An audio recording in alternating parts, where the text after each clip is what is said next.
You can start the recording. Okay, This great. is the Brady Bunch view. Yeah. Well, hello, everyone, and welcome. We are having a discussion, it's the third, I guess, while we are in this shelter in place, and I guess in phase two, we find it useful to connect with our clients and our friends over Zoom. So it's become our Zoom life. I will wait for a few more minutes and then we'll jump into our session. But I think what I'll do is go into the presentation. Maybe we can start doing team introductions.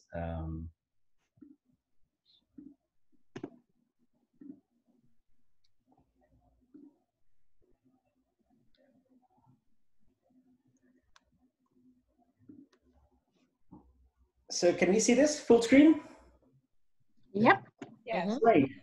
Well, our topic today, and I'll get started, and people can join in, is how do we go about selling in this marketplace? We're now about a month into phase two. Phase two started on June 26th, so roughly just over a month. And who we have on the call is myself, I'm Rez, Helen, and Maria from the SBN team. And then we are also very fortunate to have Mark from Freedom Mortgage and Richard and Len from MSPC. And they will field some of your questions. And there are also a couple of topics that we want them to cover as we go through the presentation. So I think the agenda for us today is the following. Oops. Can you see the full screen? I'm sorry. Okay. Is this better? Or the early? Are you seeing the full screen, or I'm sorry, Helen? Or we can see the full screen. We also see all your slides. Got it. It looks fine. All right. There you go. This is better. Okay, great. Now I just want to make sure I'm able to open, let people in as they come in. So just bear with me while I kind of get this. I can let people in. So okay, can you let people in? Because then I don't have to monitor that. Yep, okay, I can let people in. All right. Sorry, back to our agenda. So we'd like to just do a quick team introduction, talk a little bit about what we're seeing in the current market. And I think what would be great is to share live case examples. And there are a few unique SBN resources and some Compass resources that I think are worth discussing. And then break it open to Q&A. So that's what we have on the agenda. Very quick team introductions. I'm just gonna have the three of us introduce ourselves. I'm Rez, I've been doing this for about 13 years in Brooklyn. One thing I thought a question for all of us to share, at least a positive out of COVID. One thing I've really enjoyed in this COVID period, if there is anything to enjoy, that is, I bike a lot. I bike about 20 to 30 miles a day. And I've been biking to all my appointments. And with the COVID, the traffic has been great. And I've really enjoyed biking. So I'm gonna have Maria and Helen share a little bit about themselves and what you enjoyed. Hi, everyone. My name's Maria, and I've been at Compass for 3 years. And on the SBN team, I was probably the newest member for about 2 years on the SBN team. And I sold real estate in Laguna Beach, California prior to here. And a little bit like Rez, I haven't been on two wheels, but I have enjoyed kind of just clearing my head and going out and trying to take daily walks, trying to at least do 8,000 to 10,000 steps a day. So, hey, maybe the SBN team's going to be really healthy this the rest of 2020. Well, I have to say, anybody who knows me, I'm Helen, by the way. Anybody who knows me, I drive everywhere. Like, I'm the one who's gonna circle the block, circle the neighborhood, just looking for the perfect spot, even though it may take 15 to 20 minutes. So I will say that during this time, I've actually been walking as well. So yay for me. Rick knows that's a big accomplishment for me. But biking still eludes me. I have to say, it still eludes me. But I might try scootering. I got a motorized scooter for my daughter, so that's next on my list to try. And we'll work it might actually be a little bit more dangerous than driving for me. An extra bike. But it is true. There are some positives to take out of what we're seeing in COVID, and I think we want to share some of that and how we're seeing where the market is trending and some of the live case examples. So I'm going to jump in.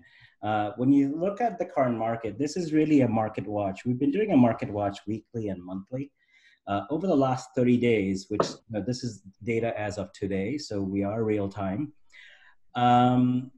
So 30 days from today is roughly about what we've seen in phase 2. And what's interesting to note is if you look at the Brooklyn top 30 market, and I'll define what they are shortly, but that's the neighborhood that we do most of our work in.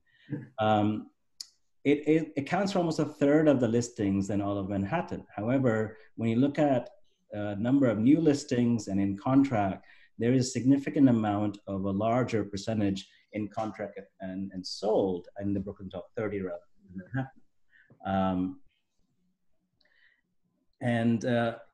When you think about prices, one of the common questions we get is like, how are prices trending? On average, we're seeing about 14.5% to 16% price drops for every property that came on the market in the last 30 days. There are a few that have increased, and those are usually properties that maybe were relaunched. So that number is pretty small, but majority up. There has been about a 15% of the listings that came on the market that have had a price decrease. What I think is fascinating and what really shows what the velocity of the market is that when you look at the absorption rates, now absorption rates are basically defined in the industry as over a given period of time, what is the rate of sold number of listings over active. So the industry uses a benchmark sold listings over active over say a 30-day period. If that percentage is less than 15%, it's a buyer's market. If it's over 20%, it's a seller's market.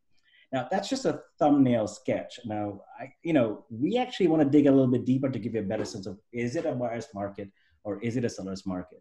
Is it the case in Brooklyn or Manhattan? So if you look at just sold over active, Brooklyn top 30 and Manhattan are about par, 8% to 7%. I think the difference and what we're seeing on the ground is when you look at the in contract over active.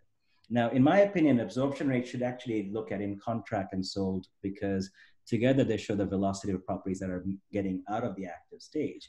But in contract over the last 30 days was almost double percentage-wise in Brooklyn top 30 and then in Manhattan. What's also more interesting to see the cycle rate, right? How much more properties are, how fast are properties that are coming in, relative to what's going into the contract. And the gulf between Manhattan and Brooklyn is almost 10 percentage points. That is a stat that we're tracking because we feel like it's important to do so to get a good pulse on where the market is at. So, in summary, basically a top 30 neighborhood, here's a list, we'll send it to you, the slides later on, but anywhere from Bay Ridge up to Greenpoint around the park as the top 30 hoods where we transacted. So that's what accounts for the top 30 neighborhoods. So in summary, what we've seen in the last 1 month is, number one, the market is transactionally very active. You saw the in-contract rates in Brooklyn, and the demand in Brooklyn is really high. A couple of things on the ground we've noticed is the buyers' priorities have shifted. Outdoor space is a premium, and we'll share a case example for you to demonstrate that. Washer dryers in unit, which always was a nice have, is now becoming more of a must have. People don't want to do laundry in their laundry rooms. And if they do, we've noticed people really appreciate buildings that have their act together in terms of how the laundry facilities are managed, how they're managing the protocols. There are management companies who have been really on top of their game and some who haven't. And it has affected values and people's perception. Home office has become, or at least a setup, is highly desirable. Everyone is now currently in it for the long haul, assuming we're going to be working from home for a while. So that has become a plus for any property that has that. And in general, we're seeing everybody wanting low density, like smaller buildings, smaller units, and more space, which may seem like an oxymoron in New York, but it's all relative. It's relative to where you're at. So what we're noticing is folks from Manhattan coming to Brooklyn for more space, or the brownstone markets, folks from Brooklyn looking to move to New Jersey, Long Island, up north. So there is a lot of shifts that's happening in the market, and I think it's imperative to have an active pulse on it. The question we get asked often is there a COVID discount? And we'll show you with our case examples that it really is case by case. It really depends on the fundamentals of New York real estate and also how the priorities of buyers have shifted. So we feel it's imperative for us to adopt and or perish, like we have to all adopt and adapt to the marketplace, and so has our selling strategies. So I think what brings it home is when we really talk about actual case examples. So I want to cover 3 case examples of the many listings that we have, but these are 3 that are very unique and different, and I think will give you an accurate sense of what is really going on in the marketplace over the last 30 days or so. Moving on to the case examples, the first one, and I might show you the listings of it, page of it, is a 2-bed, 2.5-bath duplex condo with private outdoor space in Clinton Hill. The asking price was 1.75. Incidentally, the owners were thinking of putting this on the market next year. However, they basically felt this was a good time because they were working remotely, so they decided to move out of town. So now this is what it takes. It is actually a much more cumbersome process to show a property. There are COVID stipulations, regulations, which we can go over in details. But the key thing for us is that, you know, long gone are the days of open houses. You cannot have an open house anymore. They're all individual viewings. But we have to take a funnel approach where we need to have both the digital presence and the eyeballs and narrow it down to the number of offers. So let me just go over the stats quickly, and then I'll show you the listing to bring this to light. We had over 6,000 digital views of the property over a 23-day period. From that, we only had 50 inquiries to show the property and actually 15 unique showings, and we had 3 offers. 2 below ask, and 1 above ask, and it's in contract for 1.8, 50K above ask, and over 100K of clients' expectations, and it's phenomenal. Now here, there was no COVID discount. In fact, there was a COVID appreciation. Why? Because the outdoor space, there was home office. I'm gonna share the listing so we can see what it looks like, and you get a better sense of, you know, what it does take to move a property in today's market and the kind of collateral we need to develop. So, sorry, this is another listing. So this is 473 Clinton Ave. If you look at the photos, we not only have to ensure, obviously, we get very digital good photography on it, but every listing we put on the market right now has a virtual tour, a virtual video, obviously the floor plans, but also a 3D tour. Here's a 3D tour.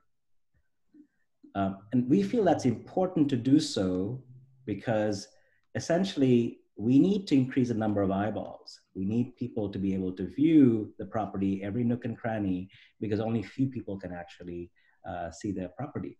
So just giving you a sense, like, you know, for every single listing we launch, we feel it is imperative to actually have that kind of sort of digital marketing. And without that, we can't get the amount of digital viewings that we have. These are actual impressions of each property. So this is a case example of a condo that had a COVID appreciation because of the outdoor space, it was in prime location, and moved within 23 days. And it was launched for the first time in phase 2. The next case example is quite different. It's a 1-bedroom, 1-bath co-op, 4th-floor walk-up in Sunset Park. What's interesting here is that it was on the market for a whole year before we took it on. And we took it on and launched it post-COVID. So imagine the challenges we face. However, I think here's one where targeted marketing really helps. We targeted to the folks that were looking to rent, and the value proposition for this property was that it was actually cheaper to buy than rent at 20% down, which is unheard of in New York and Brooklyn. So we kind of felt like the asking price the seller had for a whole year before us was $350, and we felt like there was no need to drop the price. Rather, we should just push market it. Here, we had over 5,000 digital views, 25 inquiries, 8 showings, and only 2 offers, 1 below ask, 1 at ask, and we got the property in contract less than 30 days for the ask. We do a couple of days in coming soon that helps in some pre-marketing, But this is a case example of a property that was on the market for a year, and we took it on post-COVID and yet was able to get the ask.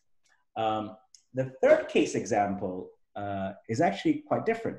So this is another property that is unique in our experience with them, is that this is a 2-bed, 1-bath, pre-war elevated condo in Fort Greene, prime apartment, gets a lot of traction. We launched it in February, about 25 days before shelter in place, with the asking price of $920. We had 4 offers, 2 above ask, the highest being $950, 1 at ask and 1 below. Then shelter in place hit, and all the offers fell apart. Everyone got cold feet, they pulled away. We then relaunched it about a month ago in phase 2, and had only, like, pre-sip, we had 44 showings in over 25 days. In the last 37 days or so it's been on the market, we had only 7 showings and 1 offer below ask, and literally it went into contract today for 907.5. So here, there was a COVID discount. The marketplace did bring this price down literally over a span of 3 months. And I think, all these 3 bear home one thing, which is the pricing is case by case. We do need to put a lot of effort in making sure that the digital footprint for every property is out there so people can view it. And there's a need to be able to manage both the online and offline program in terms of showing a property is quite cumbersome. And so how do we do it? We've innovated. We've started doing virtual open houses. We now have a scheduler that we're trying to drill home to everyone to actually schedule a booking. And so there are some tools that we're innovating and basically trying to adapt. I think in addition, what I want to talk a little bit about, apart from everything else a broker does and a brokerage does, I think there are a couple of things that the SBN team does and Compass provides that are unique. And I thought it would be good to share that before we launch into Q&A. So on the SBN team, there are 2 things we put out on a monthly and a weekly basis. On a monthly, we issue what we call the Brooklyn Pulse, and that covers the 30 Brooklyn neighborhoods that you see in the map that we mentioned. So we basically report on these 30 hoods every month in terms of the closed sales data by property category, by neighborhood. And to be honest, it really informs me, because I feel like I know, while it's a snapshot, we get a good sense of what is closing at what price every month.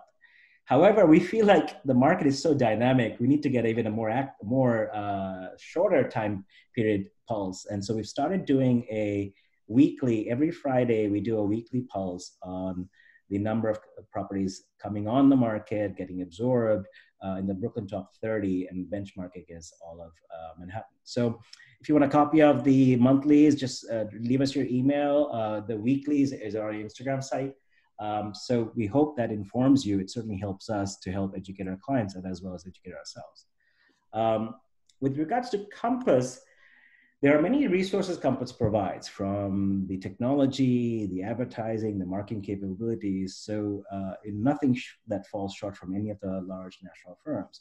However, there are 2 programs that I think are especially unique to Compass that you don't get anywhere else, which I think are really important for us to highlight, and I think are differentiating factors for all of our clients. One is called concierge. What concierge is that, say we put your property on the market and you need to paint it, do some work to it, and you don't have the cash. Well, guess what? Compass will provide you with that cash. No interest, no fees. It is our investment in your property, because we believe that if we can get the property properly marketed with the right channel, it will do better. And the numbers show that it does, actually. So here are some national numbers. Every concierge property, a property that where the seller used the funds to do any updates to sell, has sold 30% faster than non-concierge, with the average days in the market about 25 days versus 36 days. On average, nationally, properties which have employed concierge has gained about 3% more sales price. Currently, Compass is actually doing about 6 billion listings volume, 5,000 projects in 2020 that have used concierge. So this is really taken off, and I think it's a great resource. We'll just use our case example. our client at 194 East 35th Street, a house in Flatbush, they had some work that needed to be done in the house and they just didn't have the cash. Well, we got them 30K from concierge, and it is currently in contract 10K above the ask. So it's a phenomenal success rate that we've had with concierge. So I highly encourage anyone who's looking to sell to use concierge. It's free money. It's our investment in you because we truly believe that that will pay its dividends. The other program, which I think is really invaluable for anyone looking to upgrade, is the bridge loans. More than often, we deal with clients who are looking to sell their property, use their equity from their sale to make a purchase. And often, in this market, it's very difficult to make a bid contingent on sale of your property. So that's what bridge loan does offer. It allows you to upgrade at ease. It's a short-term loan based on the equity of your home, roughly around 6 months time frame. There are no hidden fees or interest, and they're pretty competitive rates. So I'm gonna stop here for a second and hand it over to Mark. Mark from Freedom Mortgage is our partner with Compass, who actually does structure these bridge loans. And perhaps, Mark, you can talk a little bit more about the program, your success rate, and just overall the program. So I'm going to stop sharing. And we have Mark. Are you there, Mark? Sure. I'm here. Yeah. Can you hear me okay? Okay, great. All right. Well, thank you so much for having us or having me today. I appreciate the opportunity to come and talk and get you guys a little more familiar with the program. So basically, a bridge loan is really designed to be, as Rez mentioned, a short-term financing solution. And basically what it does, it allows buyers to buy without having to sell first. And so that accomplishes a lot of things for people in different situations, and every client situation is unique. But what it does is mainly to be able to help you avoid having a contingent offer on a property, which even if it were a down market, is still difficult to sell to somebody who's selling their property, to be contingent on you selling yours.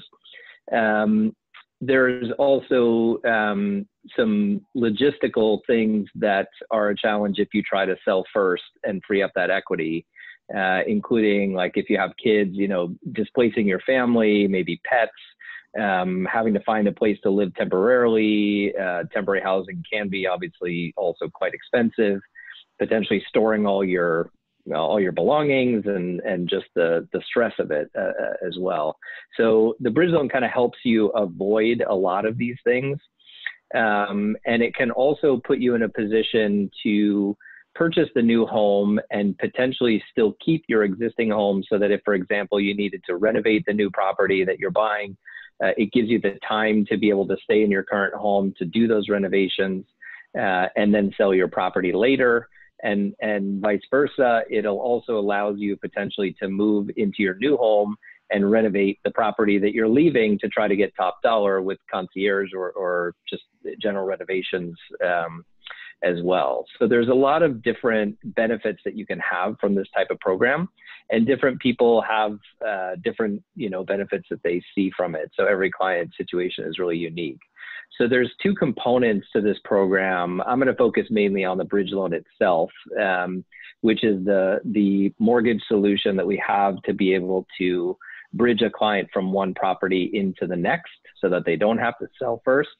The second component to this, which makes it really exclusive and unique to Compass, is something called the Bridge Loan Advance, which is where Compass will lend, or sorry, not Compass, Compass's lending partner, a company called Notable, will lend up to 6 months of bridge loan payments to the client to help with the cash flow during the period of time where they may be carrying two properties at one time.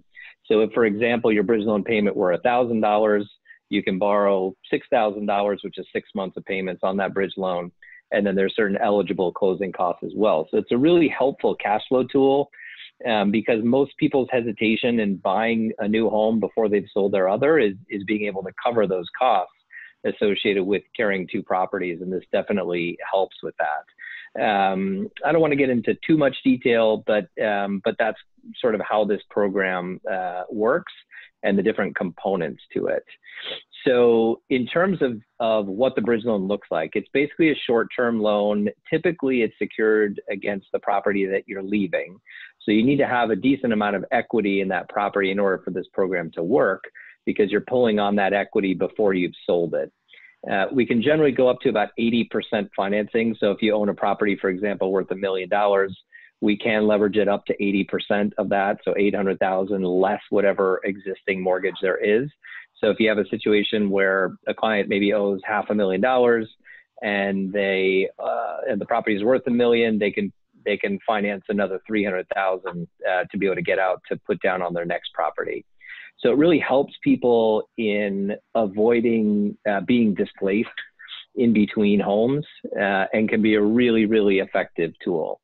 So some of the things that are unique to the New York market, because we do handle these nationwide, but co-ops can definitely make this a little bit more challenging. So you need to be mindful of that if you are either selling or buying into a co-op. If you're in a co-op currently, you probably need to check with the board first, or the management company, just to make sure that they're okay with you taking out this short-term type of financing. Some co-ops may be okay with it, some may not. And then if you're buying into a co-op, you need to make sure that that co-op is okay with the fact that you would potentially be borrowing some of the down payment money. So co-ops can definitely make it a little bit more difficult, to where it's a little easier to get these done, typically when there's condos or townhouses involved. Another best practice is that if you're thinking about a move and you think that a bridge loan might be a right fit for you, the key is to start early. Don't wait until you are ready to make an offer on something, or you see a property that you can't live without, before you initiate the process. There's no cost associated with the inquiry. There's no formal credit check initially until we get much further into the process. So if it's something that you wanted to explore, we recommend doing so before you decide to make an offer on a property, because sometimes it takes a little bit of time to get that bridge loan in place or secured to the point where a listing agent will feel comfortable that it's actually going to come through if it's what's going to affect your financing in the future. And we have different types of bridge loans. They're all right for different situations. Some of them will secure a loan against the current property. Some will secure it against the property you're buying, and some will secure it theoretically against both at the same time. So there's a lot of different strategies that we have, and we really pride ourselves on being able to find the right solution for each client to make sure that they're in the right loan for their particular needs, because every loan has a different niche that works for a certain situation. Maybe it be downsizing versus upsizing, or maybe people with a lot of equity versus not a lot of equity to pull on, so that we have a lot of different programs that can accommodate a lot of different situations. So I'm going to post our website in the chat as soon as I'm done talking in a second here, so that if anybody wants to engage further, there's some great educational materials on there. I wrote them all myself, so I hope you like them, because I run the program for Freedom. But also, if you're interested in potentially making a formal inquiry for a bridge loan, you can go onto that site, fill out our form, and then you would get a call within 1 business day to go through the inquiry. And the one thing I'll note also is that bridge loans are not very common. You're not going to find them from traditional banks, like retail banks that you see branches for all over town. They're not in that space. It really is considered a niche lending product. So you really need to find a source that you feel comfortable with, and also that knows the New York City market. So I started my career in the New York City market about 20 years ago. I've been on co-op boards. I've owned every type of property you can imagine, bought and sold, and our team is predominantly based in New York City. So we know the market really well, and can definitely provide you with some good guidance that's specific to New York, because New York is so unique compared to everywhere else. And we've gotten good exposure in other states and other cities, but nothing is like New York, no matter where it is. So we'd be happy to help. Again, I'll post some information in the chat here in a minute. And Rez, I'll turn it back over to you. Sure. No, Mark, thanks. And we can certainly attest for Mark. Every client we've worked with Mark has been tremendously happy. So we really are grateful to have you on. And Great. as you emphasized, Thanks for having me. This is actually a unique program. Mark, before I let you go, I have two questions that might be Sure. on everyone's mind. Roughly, when you say it takes longer, can you give an average? I know there's probably no average on what the bridge, how long it takes from beginning to actually getting that. And the second question is, Sure. what kind of rates do you get, or they vary from co-op, condo, or house? Sure. So the timing, if we're looking specifically at the time to get an approval for a bridge loan, it's usually a couple weeks. That's not for the initial inquiry. When we get initial inquiry, we'll do an assessment of the options. That's usually done within 1 business day. So it's very quick to be able to identify what the options are. If you're looking to go through the actual application process, it can take a couple weeks to get approved, and then probably on average 4 to 6 weeks from start to finish to complete the process. Now, ideally, we like to get that head start specifically because a standard transaction in New York is usually 45 to 60 days, depending on the property type, of course. But we want and need to be ahead of the process with the bridge loan compared to where we are with any purchase financing that you need to get, because not only does the bridge loan have to close beforehand so that you have the money available, but there's also something called a 3-day right of rescission, which is a government mandated law that allows the client to cancel the transaction within 3 business days of signing the closing document. So the money doesn't actually transfer hands until the 4th business day after closing.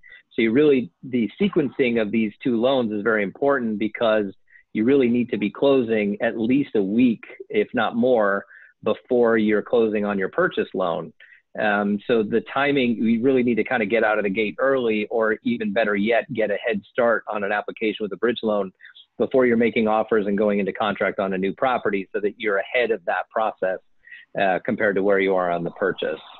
And as far as terms are concerned, it really does vary depending on what type of loan we're doing, how far we're stretching in terms of maximum percentage of financing, the loan amount, like a lot of things go into that. Obviously, the applicant's qualifications have an impact on that as well. But in general, the average since my team launched this program is around 4%. What people need to be mindful of is that short-term loans, if you just look at the amount of time you're going to hold them, they tend to look expensive.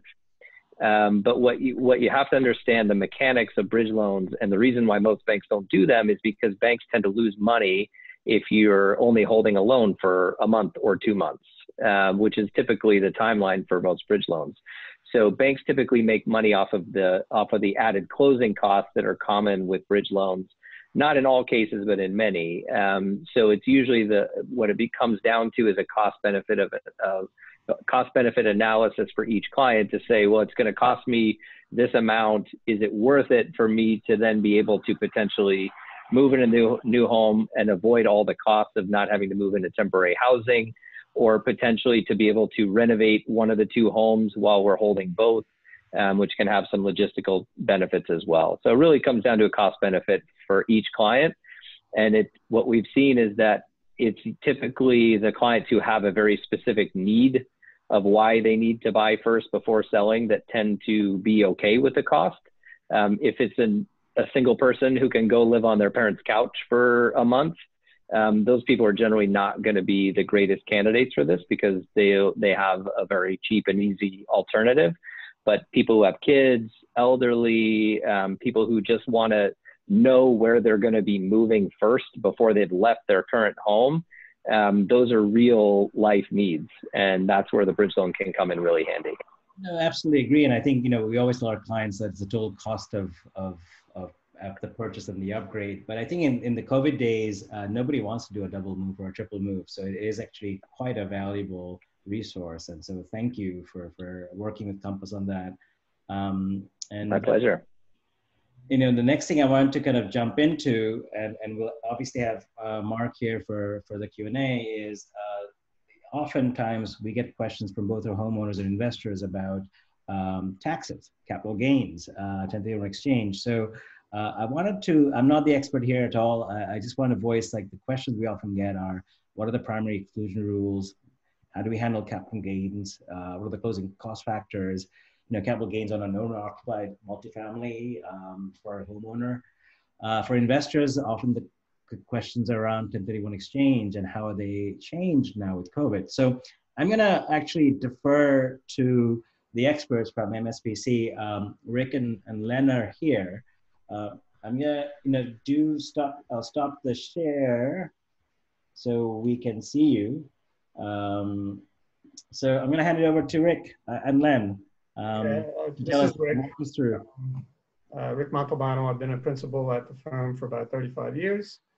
So I'll start off talking a little bit about the primary residence and the exclusion rules that Rezwan alluded to.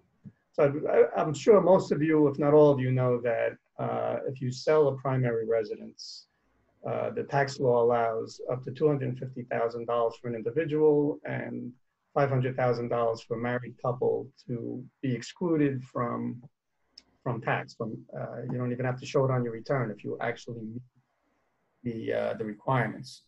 And in order to get that, there are eligibility rules. There are two of them, and they're similar. You have to own the house and use it as a primary residence for 2 out of the 5 years preceding the date of the sale. And it's important to note that those periods do not have to be at the same time.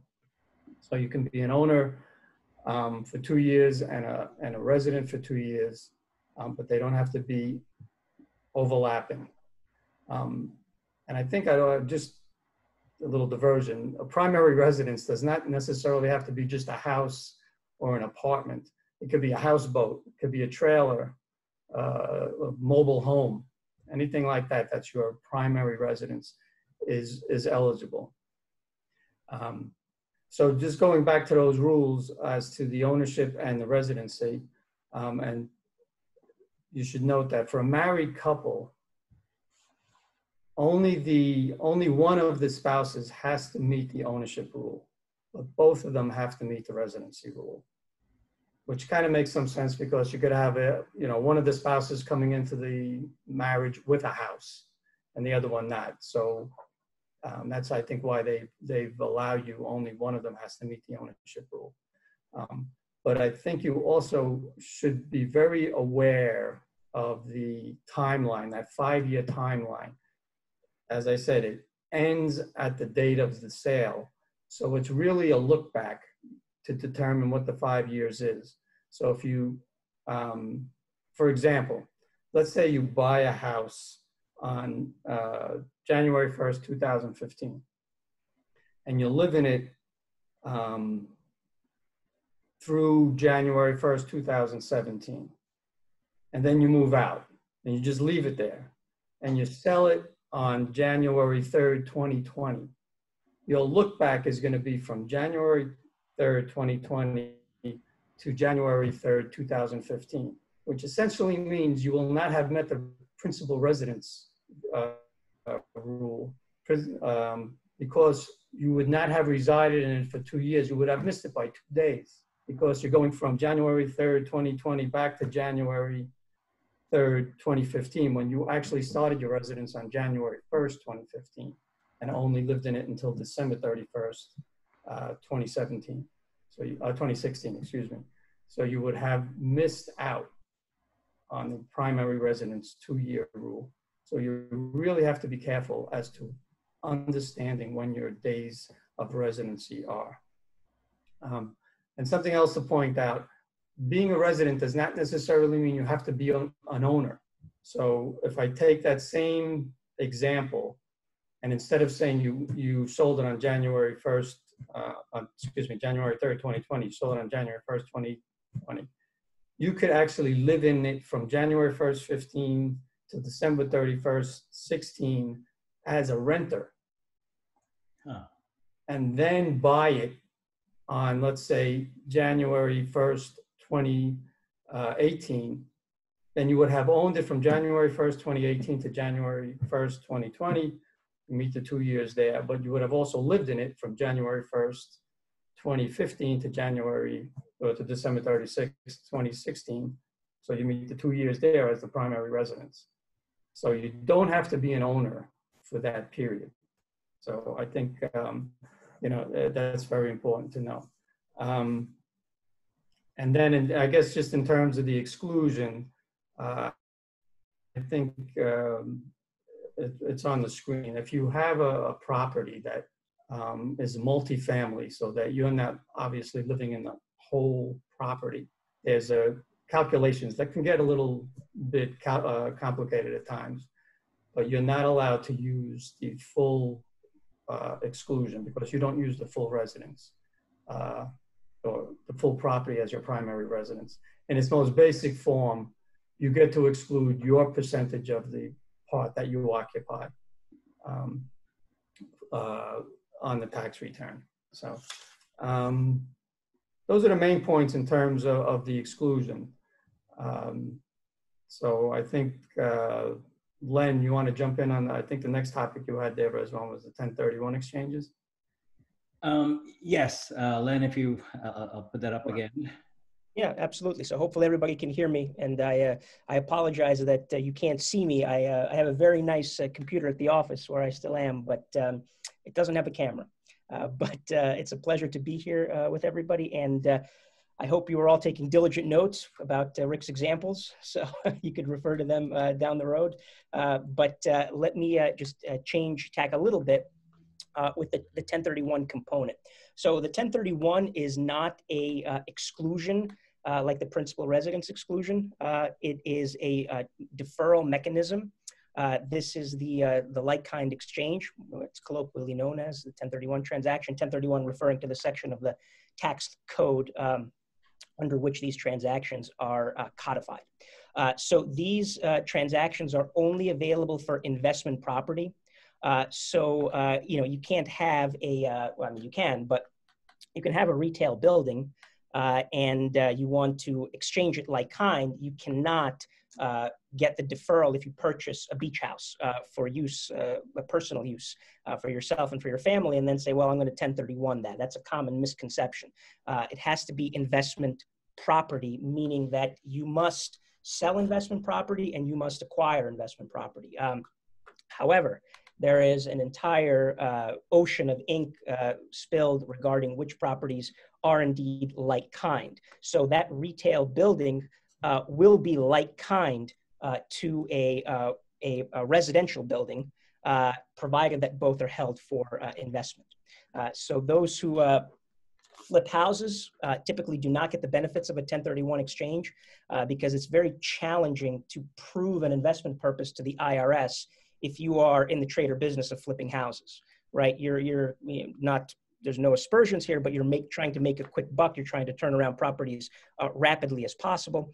So the investment purpose behind the permitted deferral under 1031 is, for all intents and purposes, according to IRS guidance and case law, really pushed to the limits with respect to house flipping. So typically, I would caution those who are in that field or looking to get in from engaging in 1031 exchanges. So the deferral under a 1031 is potentially indefinite, but ultimately, you could technically keep flipping properties until the cows come home, but practically speaking, there's going to be some gain recognized at the end of the road. But importantly, to get the maximum deferral, there is the cardinal rule that I think many of you are probably familiar with, where you have to purchase replacement property at a price that's equal or greater than the sale price of your relinquished property. And concomitantly, if the original property, the relinquished property, had a mortgage, you are required to obtain as much debt or more when financing that replacement property. If you don't do that, there is some taxable gain to you in connection with the sale of the relinquished property. It's a somewhat complex calculation, but this is the concept of boot under Section 1031, where if you are getting any access to the proceeds from the sale of your property, such as for debt relief, that's like cash in your hand. And so the IRS will, of course, want to tax you on that. Another very important parallel requirement is the timing rule. So you have 45 calendar days from the sale of your original property to identify as many as 3 like-kind replacement properties. And then you have 180 calendar days to close from the sale of your relinquished property. Now, these deadlines are extremely firm. There is essentially no leeway. With respect to COVID, there have not been any changes to the 1031 rules.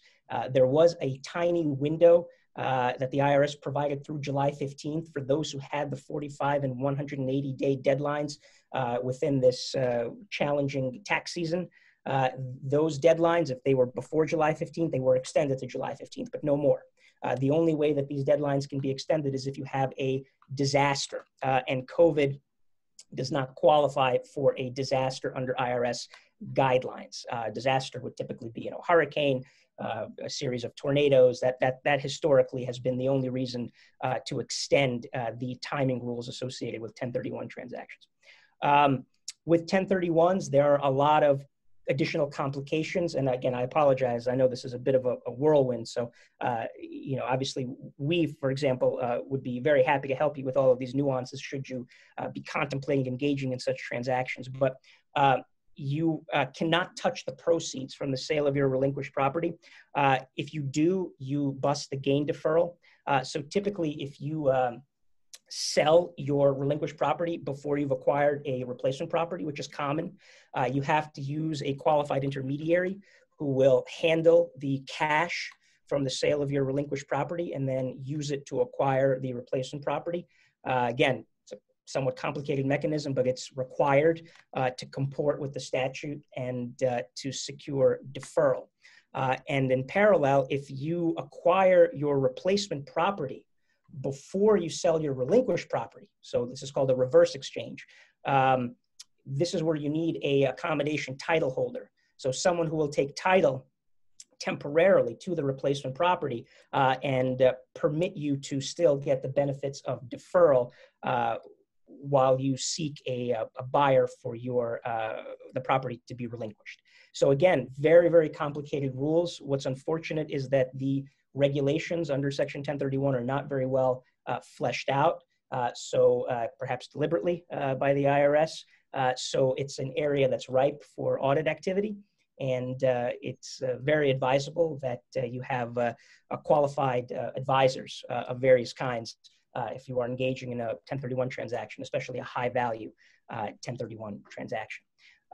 With respect to the multifamily, so kind of dovetailing with what Rick had said about the personal residence exclusion, there is a calculus where you must allocate the sale price of the entire property to the investment units and to your personal use unit, and then make the adjustments with respect to the proportionate adjustments with respect to the sale price and all of the various expenses that reduce the sale price, which are the typical expenses that you see in non-1031 standard real estate transactions. So commissions, title search fees, advisor fees, legal advisors, accountant fees, and so forth. So that's not an issue, but you have to undertake the calculation. And the IRS, again, has not provided official guidance in this area, so any reasonable approach, quote unquote, is generally going to pass muster, but that's something that needs to be done as well. And then if I can just go off 1031 real quick, I'll make one quick mention of it. In terms of deferral, there is this option for investment in an opportunity fund. These are the only two ways really to defer capital gains right now under the current incarnation of the tax code. So these programs were enacted with the 2017 tax reform. The idea is to drive growth in some of the country's more impoverished areas by providing those who invest in them with a variety of tax benefits. So if you have a capital gain, not necessarily from an investment property, any kind of capital gain, such as, for example, from a sale of a valuable painting or heirloom jewelry or whatever it is, you can't 1031 those items anymore. You used to be able to prior to tax reform, but no longer. So if you have a variety of exotic capital gains and you are trying to avoid recognition and paying tax on those gains, you can invest in these opportunity funds, which are vehicles that invest in directly in property or businesses located in federally designated and then state designated opportunity zones. So the benefit of this investment is that you get a reduction of the gain that you will ultimately recognize on December 31st, 2026. So at this point, from 2019, if you invested then, it'd be a 7-year deferral. And you would get a 10% reduction if you held the investment in the fund for 5 years, 15% if held for 7. Unfortunately, that 15% reduction is generally not going to be available because we're already in 2020. But nevertheless, it's an attractive vehicle for many. And there are a lot of very reputable financial services companies like Fidelity and TD Ameritrade that offer opportunity fund portfolios. And then the big benefit with these is that if you hold the investment for 10 years or more, any gain on that investment is completely tax-free. So you will have a capital gain recognition with respect to your original investment, but gain in the investment, with your original gain from the sale of your painting or your jewelry. But the investment itself could be, the gain from it could be tax-free, will be tax-free, if you hold it for 10 years or more. So I know that was, again, a bit of a whirlwind, but and thank you for letting me go off the slides a little bit. I just wanted to convey that additional piece of information. So let me turn it back to the team. No, Len, that actually was very helpful, and we will make sure that everyone connects with you and Rick, because you guys are the experts here. I have a quick question. Can you 1031 exchange a co-op if a co-op is allowing sublet and you have an investment, or is it only for real properties like condos and multifamily? That's a good question. I'm not aware of any prohibition on a 1031 for a co-op, provided that there's no restrictions in the governing documents themselves. I don't know, Rick, if you've seen any kind of restrictions in this area, but I think you can 1031 a co-op. Yeah, I haven't seen anything. Yeah. The challenge is always going to find another co-op that will be investor friendly, because most co-ops don't allow investor coming in, but there are a few. And so it's a question that does come up every now and then, and we just thought we'll just get your input on. No, that's a good one. I think just as you pointed out in your precatory comment, I think it's going to be driven by the ability of that co-op to be versus the laws. I just didn't know if it's for shares versus real property. Can you actually 1031 exchange it from the IRS standpoint? Yeah. No, I think you can. I think there is legal authority for precisely that kind of real property. I mean, again, because there are no bright line demarcations of what constitutes real property, there's no exhaustive list. I think that you can confidently take a position that a co-op can be exchanged, provided that there are no other operative restrictions with the co-op itself. So.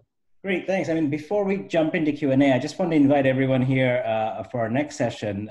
Given a lot of our clients are looking to upgrade, we have a couple of clients in the multifamily 1031 exchange market and what to expect in the fall. So stay tuned. In the next month or month and a half, we'll have another one of these short but hopefully informative sessions.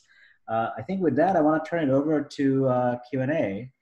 And Helen, if you want to open people's mics, we can either take questions or you know, we have about 5 minutes or so, but be happy to entertain any questions. Helen, you're on mute, I think.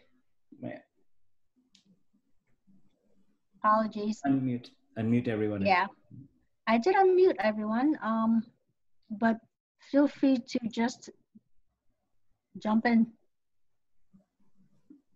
We actually only have like 2 minutes left anyhow. We got 3 or 4 minutes, but we would be happy to entertain any questions or, you know, happy to follow up. And if not, we can all take a couple of minutes early and go have a cool drink because it's quite hot out there. We were more thorough than anticipated, so. I think with a lot of these, it's good to cover the grounds that the questions we've gotten from everyone. So that's actually good. So I'll wait for another 30 seconds or so. If not, thank you everyone for coming. And Charlie, did you have a question or? No, just Okay. listening. Great. Well, thank you for coming. I hope you have your emails, and we'll be happy to send the slides over. We are obviously here at the resource, and then all of our vendors are as well. So, Thank you, everyone. Thank you very much. Lesbian wave. Take care. Thank you very much. Thank Thank you. you all. Okay, Stay take cool, care, everyone. Thank you.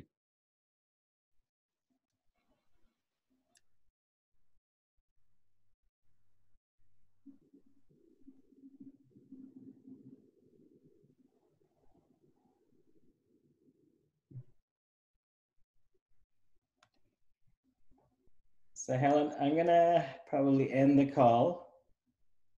Okay. Okay. And we will catch up. Okay. Okay. Take care. Thank you.